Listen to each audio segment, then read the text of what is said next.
Je m'appelle Rémi, j'ai 40 ans et je fais des spectacles de feu. Je fais des spectacles de feu.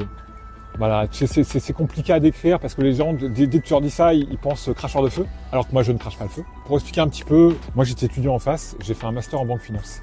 Sauf que je n'étais pas à ma place. Quand j'étais étudiant, j'ai toujours jonglé un peu avec des ustensiles enflammés, mais c'était le truc que je sortais en fin de soirée pour impressionner les filles. Quand j'ai fini mes études, tu te mets à chercher du boulot et puis en fait, premier job, je trouve un boulot à Rennes. À Rennes, j'arrive, tu connais personne, c'est une ville, et puis en gros, tu te dis quel support je peux utiliser pour rencontrer du monde. Et puis le jonglage, t'as des assos, t'as des structures à gauche, à droite. Et du coup, on s'est mis à jouer au chapeau. On s'est mis à faire tous les festivals, et puis tu faisais de la maille, quoi. tu faisais de la maille. Et à partir de là, en parallèle, on commence à avoir des petits plans, mais des plans amateurs, où c'est on paye 300 balles, tu viens. Et puis 2015, on se met à faire des festivals d'art de rue en off. Et puis d'un coup, c'est parti, quoi. Et du jour au lendemain, en fait, en l'espace d'un an et demi, on s'est mis à faire 30-40 dates par an. Quand tu fais spectacle de feu, ce que les gens voient pas, c'est que eux ils viennent, ils voient un spectacle qui dure 35 minutes. Ce qu'ils savent pas, c'est que les mecs, ils ont fait 8 heures de route, ils ont passé 2 heures à monter, ils vont passer 1 heure et demie à tout démonter, et puis ils vont repartir, on va refaire 8 heures de route, quoi. Il y a toute la phase off, quoi, qui est pas vue. Et en fait, humainement parlant, c'est assez, tu dors pas chez toi, tu es toujours dans la bagnole. On va dire de 25 à 35 ans, j'y ai passé du temps par contre, à lancer des objets.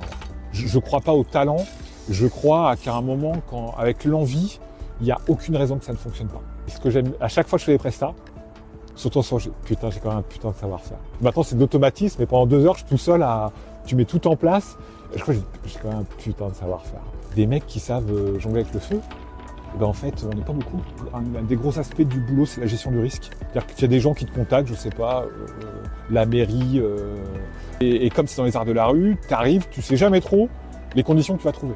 T'arrives en plein été, tu joues sur de la pelouse grillée qui est ultra inflammable. L'espace scénique, il est trop petit par rapport aux gens, par rapport à ce que toi tu demandes, etc. Donc ça demande toujours de la capacité d'adaptation. Et donc là, ça peut tenir 4-5 heures, là. C'est parti. C'est le principe tu mets du sopalin et du pétrole dans c'est le principe de la lampe à pétrole. Et du coup, ça brûle tranquillement le pétrole et voilà. Et donc quand je fais un spectacle, j'en ai 12 ou 14 en demi-cercle devant moi. Voilà. Tu jongles avec, normalement j'en ai 4, mais j'en ai cramé une. Tu vas avoir ça. Tu vas avoir moi je fais pas de bolas, des trucs comme ça.